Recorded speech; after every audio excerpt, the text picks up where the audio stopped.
السلام عليكم ورحمة الله وبركاته. الحمد لله رب العالمين والعاقبة للمتقين، والصلاة والسلام على أشرف الأنبياء والمرسلين نبينا محمد وعلى آله وصحبه أجمعين ومن تبعهم بإحسان إلى يوم الدين، أما بعد. فقال الله عز وجل: أعوذ بالله من الشيطان الرجيم، بسم الله الرحمن الرحيم، والعصر إن الإنسان لفي خسر إلا الذين آمنوا وعملوا الصالحات وتواصوا بالحق وتواصوا بالصبر. وقال النبي صلى الله عليه وسلم: لا تزال قدم ابن آدم حتى يسأل عن خمس: عن عمره فيما أفناه، وعن شبابه فيما أبلاه، وعن ماله من أين اكتسبه وأين أنفقه، وعن علمه ماذا عمل فيما علم، أو كما قال عليه الصلاة والسلام. معزز حاضرین، درس کے لیے سورۃ العصر مکمل ابھی آپ کے سامنے تلاوت کی گئی ہے، اور ساتھ ہی ساتھ پیارے نبی صلی اللہ علیہ وسلم کی ایک حدیث پڑھی گئی ہے۔ سب سے پہلے سورہ عصر کا ترجمہ جان لیتے ہیں۔ اللہ تبارک و تعالیٰ کہتا ہے: والعصر، قسم ہے زمانے کی۔ اللہ رب العالمین ہر چیز کا خالق ہے، وہ ہر چیز کا مالک ہے، اس پر کوئی پابندی نہیں، وہ جس کی چاہے قسم کھا سکتا ہے۔ مگر ہم مخلوق ہیں، اللہ تعالیٰ کے حکموں کے تابع ہیں، ہم اللہ تبارک و تعالیٰ کے سوا کسی چیز کی قسم نہیں کھا سکتے۔ تو اللہ نے زمانے کی قسم کھائی۔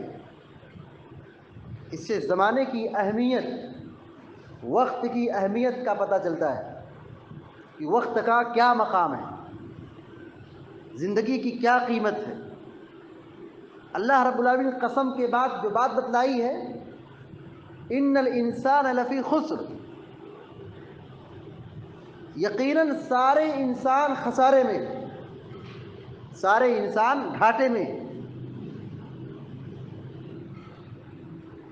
الا الذین آمنوا وعملوا الصالحات، مگر وہ لوگ گھاٹے میں نہیں ہیں جو لوگ ایمان لائے۔ یوں تو سارے انسان خسارے میں ہیں، گھاٹے میں ہیں، نقصان میں ہیں، مگر جو لوگ ایمان لائے وہ گھاٹے سے محفوظ ہیں۔ وعملوا الصالحات، دوسری پہچان ہے کہ وہ نیک کام کرتے ہیں، عمل صالح کیے جن لوگوں نے، وہ لوگ گھاٹے سے محفوظ ہیں۔ وتواصوا بالحق، حق کی وصیت کی، حق کی تبلیغ کی، قرآن و حدیث کو پہنچایا، بتایا، پڑھایا، یہ لوگ محفوظ ہیں۔ وتواصوا بالصبر، اور صبر کی وصیت کی۔ اس گھاٹے اور نقصان سے چار قسم کے لوگ بچ سکتے ہیں: ایمان لانے والے، عمل صالح کرنے والے، حق پہنچانے والے، اور حق باتوں پر عمل کرنے یا پہنچانے میں جو تکلیف ہو اس پر صبر کرے۔ یعنی ایک انسان کے اندر یہ چاروں وصف بیک وقت پایا جانا ضروری ہے، تبھی وہ جہنم کی آگ سے بچ سکتا ہے۔ سارے انسان خسارے میں۔ کیا ہے خسارہ؟ مال کم ہو جائے، گھر جل جائے، دکان بیٹھ جائے، یا آدمی دنیا سے مر جائے، ختم ہو جائے، نکل جائے، کیا یہ خسارہ ہے؟ نہیں۔ سب سے بڑا خسارہ آخرت کا خسارہ ہے کہ آدمی وہاں جنت نہ پا سکے، جہنم کی آگ سے بچ نہ سکے۔ تو اللہ تعالیٰ یہ کہہ رہا ہے کہ سارے انسان خسارے میں، تو اس خسارے سے اپنے آپ کو بچانا بہت ضروری ہے۔ عقل مندی اسی میں ہے، دانش مندی اسی میں ہے ہوشیاری اسی میں ہے کہ ہم جہنم کی آگ سے خود بچیں اور اپنی اولاد کو، اپنے گھر والوں کو جہنم کی آگ سے بچائیں۔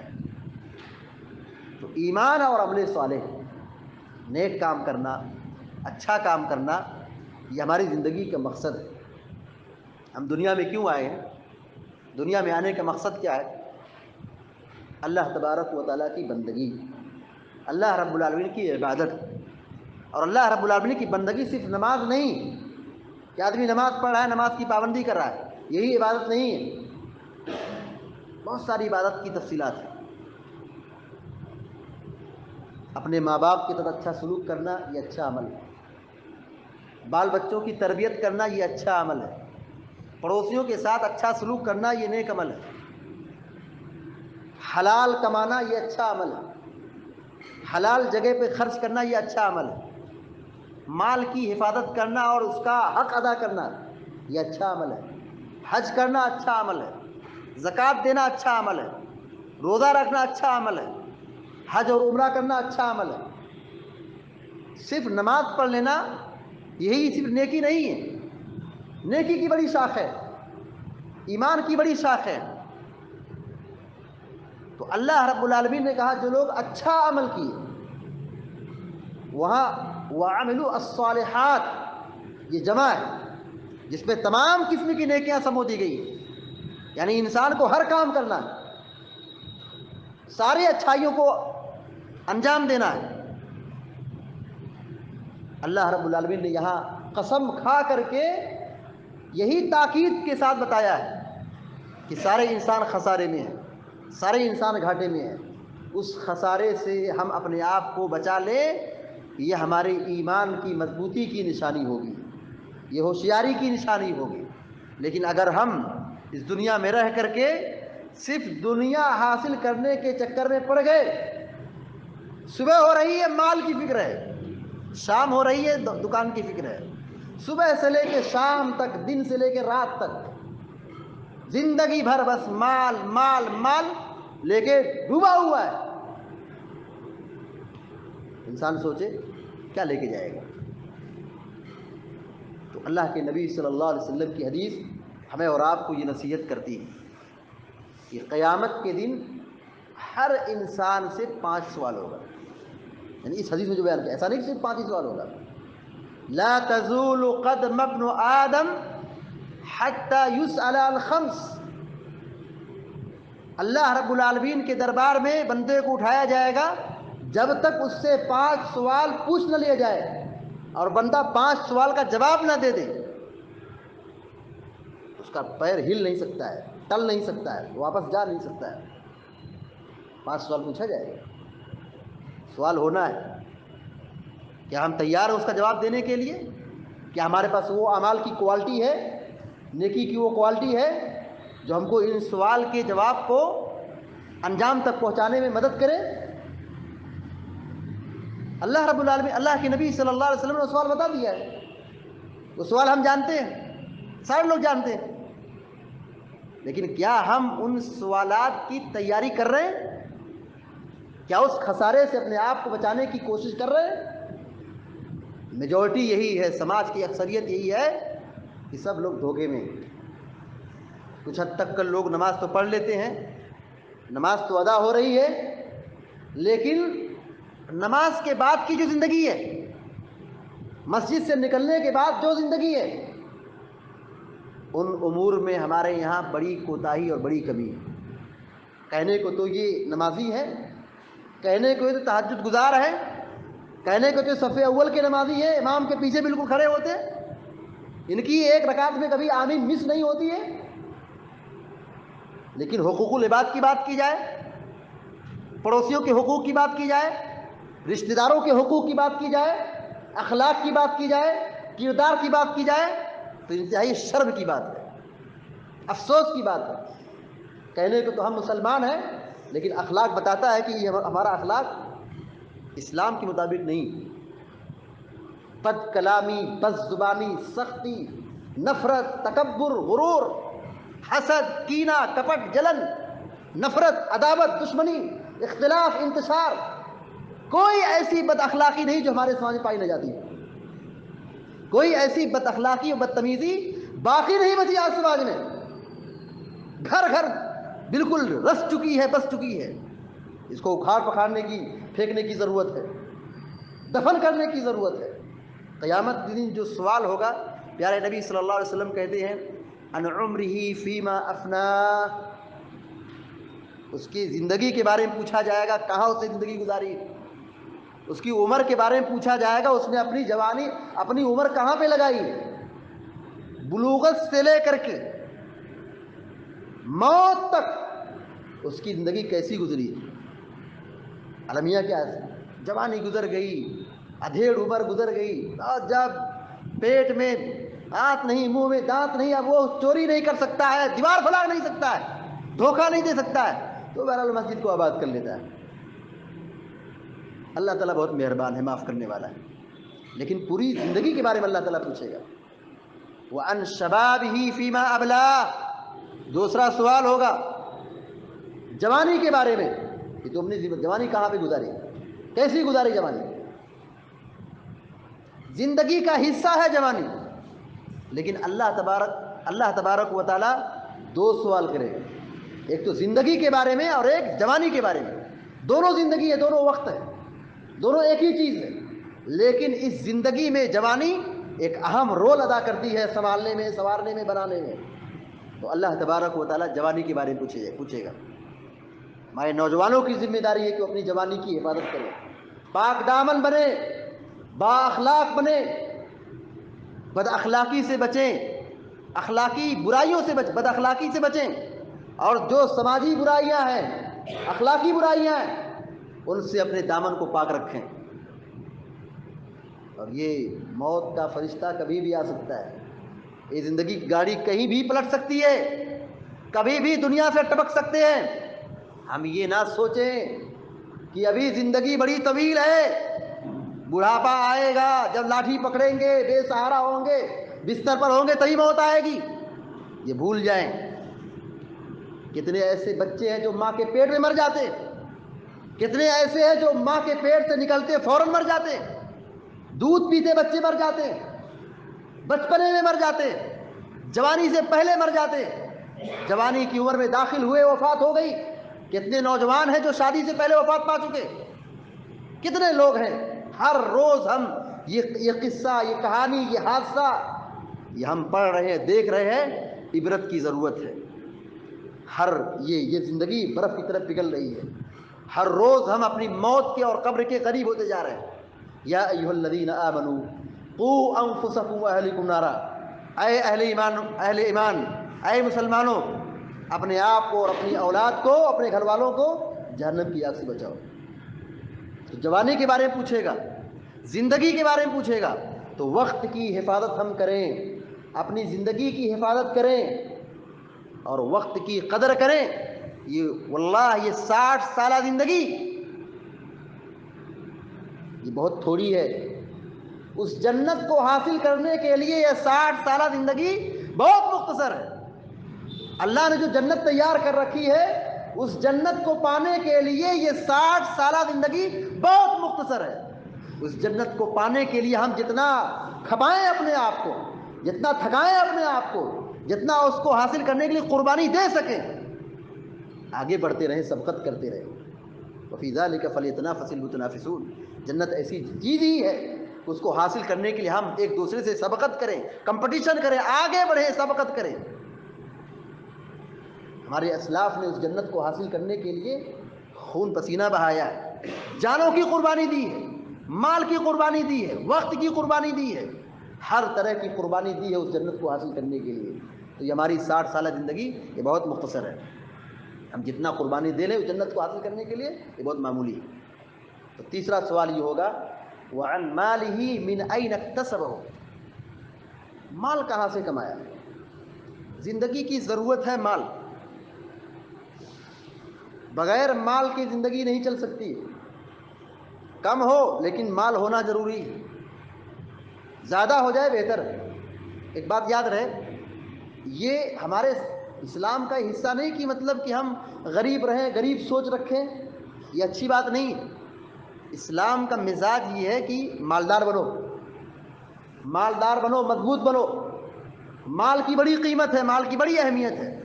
اگر مال حلال طریقے سے کمایا جائے اور اس کو حلال طریقے سے، جائز طریقے سے خرچ کیا جائے، بہت بڑی عبادت ہے یہ، بہت بڑی نیکی ہے یہ.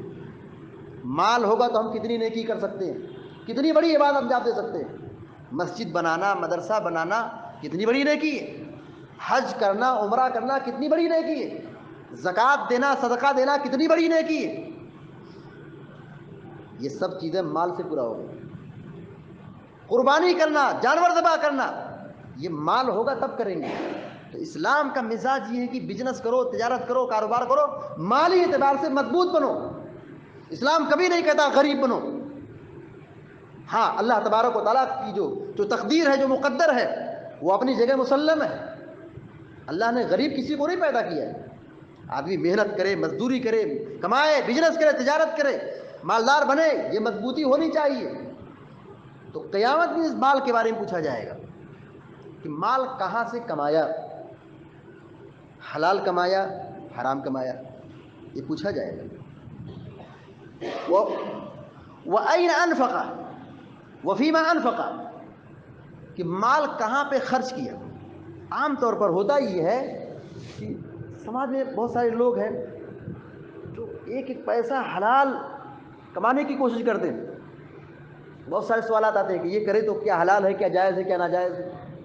یعنی ہمارے سماج میں یہ بات پائی جا رہی ہے کہ لوگ حلال کمانے کی بڑی فکر کرتے ہیں، اور ہونا بھی چاہیے.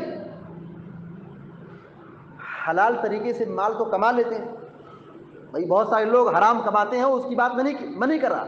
لیکن ایک طبقہ، بڑا طبقہ ہمارے سماج کا ایسا بھی ہے جو قدم قدم پر بہت احتیاط کے ساتھ، بڑی سنجیدگی کے ساتھ مال کو حلال طریقے سے کمانے کی کوشش کرتے ہیں.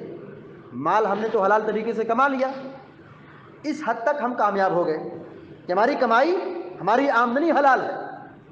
لیکن قیامت میں دوسرا سوال کیا ہوگا، مال کہاں پہ خرچ کیا. اس معاملے میں اکثر لوگ دھوکے میں ہیں. کمانے کو تو حلال طریقے سے کما لیا، لیکن کمائی جو استعمال ہو رہی ہے حرام چیزوں میں استعمال ہو رہی ہے. اکثر مسلمان اس میں لوگ کہیں اسراف میں، کہیں شرک کے نام پہ آدمی چندہ دے رہا ہے، بدعت کے نام پہ ڈونیشن دے رہا ہے، گناہ کے نام پہ خرچ کر رہا ہے، ریاکاری اور دکھلاوے کے نام پہ خرچ کر رہا ہے. کمانے میں تو ہم کامیاب ہو گئے کہ ہماری کمائی حلال تھی، اس میں ہم نے بڑی محنت کی، بڑا خون پسینہ بہایا کہ ہماری کمائی حلال ہو. لیکن جب ہم نے مال کما لیا، ہمارے جیب میں آ گیا، ہمارے اکاؤنٹ میں آ گیا، تو ہم نے اس کو خرچ کرنے میں حلال کا، جائز کا اور صحیح راستے کا انتخاب نہیں کیا. کہیں فخر و غرور میں خرچ کر رہے ہیں، کہیں حرام جگہوں پہ خرچ کر رہے ہیں، کہیں اسراف کے نام پہ خرچ کر رہے ہیں، کہیں شیطانی کام کے نام پہ خرچ کر رہے ہیں. فخر و غرور کے نام پہ خرچ کرنا، اسراف کے نام پہ خرچ کرنا، یہ سب چیزیں کیا ہے، قیامت دن پوچھا جائے گا کہ مال کہاں پہ خرچ کیا. اللہ نے اگر ہمیں مال دیا ہے تو یہ مت سوچو کہ یہ مال ہمارا ہے، مرضی ہماری ہے، ایسا نہیں. یقیناً مال ہمارا ہے لیکن مرضی ہماری نہیں. ہمارے پاس کروڑوں کی جائیداد ہو، ملکیت ہو، پراپرٹی ہو، مال ہو، مال ہمارا ضرور ہے لیکن مرضی ہماری نہیں ہے. مرضی ہماری، یاد رہے، مرضی ہماری نہیں ہے. ہم جو چاہیں خرچ کریں، جہاں چاہیں خرچ کریں. خرچ کرنے میں بھی یہ احساس ہونا چاہیے کہ جائز ہے کہ جائز نہیں ہے، حلال ہے کہ حلال نہیں ہے، درست ہے کہ نہیں ہے. اس کی پابندی کرنا بہت ضروری ہے. بیٹی کی شادی ہوئی، بیٹے کی شادی ہوئی، لاکھوں کا مال بہا رہے، سوچتے کہ یہ تو مال ہمارا ہے. قیامت میں پوچھا جائے گا مال ملا تھا کہاں پہ خرچ کیا. مال تو بہت ہے، زکوٰۃ نہیں دے رہے، مال کی زکوٰۃ نہیں نکال رہے. یاد رہے جو مال ہم پر ہے اور زکوٰۃ واجب ہو گئی ہے، وہ جو زکوٰۃ واجب ہو گئی وہ ہمارا مال نہیں ہے، وہ غریب کا مال ہے، نکالو اس کو. جو مال ہمارے پاس موجود ہے اور اس پر زکوٰۃ واجب ہو گئی، جتنی زکوٰۃ واجب ہو گئی وہ مال ہمارا نہیں، وہ غریب کا مال ہے، فقیر کا مال ہے، جو زکوٰۃ کی مستحقین ہے ان کا یہ مال ہے. ہم خوش دلی سے اس کو نکال کے دے دیں. 10 لاکھ ہے ہمارے پاس تو 10 لاکھ میں جو زکوٰۃ واجب ہوتی ہے، کہنے کو 10 لاکھ ہمارا ہے لیکن 10 لاکھ پر جو زکوٰۃ واجب ہو رہی ہے جتنے ہزار، وہ ہمارا نہیں، وہ غریب کا ہے. ہم زکوٰۃ نہیں دے رہے، قیامت دن پوچھا جائے گا. مال ہے، زکوٰۃ نکالنے کے ساتھ حج بھی کرنا ہے، مکہ تک پہنچ سکتے ہیں، جا سکتے ہیں، آ سکتے ہیں، اتنی زمین ہے، اتنی جائیداد ہے، اتنی وسیع تجارت ہے۔ لوگ سوچتے ہیں کہ زکوٰۃ صرف ان لوگوں پر فرض ہے جس پر کیش ہو، جس کے پاس مال ہو کیش کی شکل میں۔ ایسا نہیں ہے، مال ہو جس بھی شکل میں، اگر ہمارے پاس کروڑوں کی زمین اور پراپرٹی موجود ہے، کیش نہیں ہے، زمین بیچ کر کے جاؤ حج کرنے کے لیے، یہ فرض ہو چکا ہے۔ قیامت دن مال کے بارے میں پوچھا جائے گا، مال کہاں سے کمایا اور کہاں پہ خرچ کیا۔ اور پانچواں سوال یہ ہوگا کہ اللہ کے نبی علیہ السلام فرماتے ہیں وَعَنْ عِلْمِهِ فِيمَا عَمِلَ، کہ قیامت میں پوچھا جائے گا کہ اس نے کیا ماذا عمل فیما علم، اس نے کتنا عمل کیا ہے جتنا وہ جانا ہے، جتنا اس نے علم سیکھا ہے۔ علم سیکھنا بڑی عبادت ہے، جانکاری رکھنا، اسلام اور شریعت کی جانکاری رکھنا بہت بڑی نیکی ہے، لیکن اس پر عمل کرنا ویسے ہی ضروری ہے، بلکہ اس سے زیادہ ضروری ہے۔ اور اگر ہم علم سیکھنے کے بعد عمل نہ کریں، بدعمل بن جائیں، بے رحمی کے شکار ہو جائے، جانکاری ہے شریعت کی، معلوم ہے کہ یہ چیز کرنا ہے، جانتے ہیں لیکن عمل نہیں کر رہے، قیامت میں پوچھا جائے گا۔ جانتے ہیں کہ رشتہ توڑنا بہت بڑا گناہ ہے، لیکن باپ سے ناراض ہے، بیٹے سے ناراض ہے، اولاد سے ناراض ہے، بیوی سے ناراض ہے، سسرال سے ناراض ہے، ادھر چچا سے ناراض ہے، جان رہا ہے کہ رشتہ توڑنا بہت بڑا گناہ ہے، لیکن اپنے دل میں ٹھسن اور وہ بغض اور نفرت پال کے رکھتا ہے اور اپنا کو تسکین پہنچا رہا ہے، اور وہ بات نہیں کرتا ہے، رشتے کو جوڑتا نہیں، جانتا ہے کہ جوڑنا ضروری ہے لیکن نہیں جوڑ رہا ہے۔ قیامت دن پوچھا جائے گا کہ تمہارے پاس علم تھا، جانکاری تھی، تم نے کیوں نہیں عمل کیا؟ تو 5 سوالات قیامت دن ہونے ہیں۔ ہماری اور آپ کی ذمہ داری بنتی ہے کہ ہم قیامت کے دن کے آنے سے پہلے یا اپنی موت سے پہلے ہم ان تمام سوالات کے جواب کے لیے تیار ہو جائیں۔ اللہ تعالیٰ سے دعا ہے کہ اللہ تعالیٰ ہم سب کو، آپ سب کو نیک عمل کرنے کی توفیق عطا فرمائے، اور دنیا میں جب تک زندہ رکھے، ایمان اور توحید پر قائم رکھے، اور ہم میں جو مریض ہے اللہ تعالیٰ اپنے فضل و کرم سے انہیں شفائے کاملہ عطا فرمائے۔ جو ہم سے ایمان کی حالت میں رخصت ہو چکے ہیں، ایمان کی حالت میں، اللہ تعالیٰ ان کی قبر کو نور سے بھر دے، کرور کرور جنت نصیب فرمائے، آمین یا رب العالمین۔ اقول قولی هذا واستغفر الله لي ولكم ولسائر المسلمين فاستغفروه انه الغفور الرحيم، وصلى الله على نبينا محمد وسلم تسليما كثيرا، والسلام عليكم ورحمة الله وبركاته۔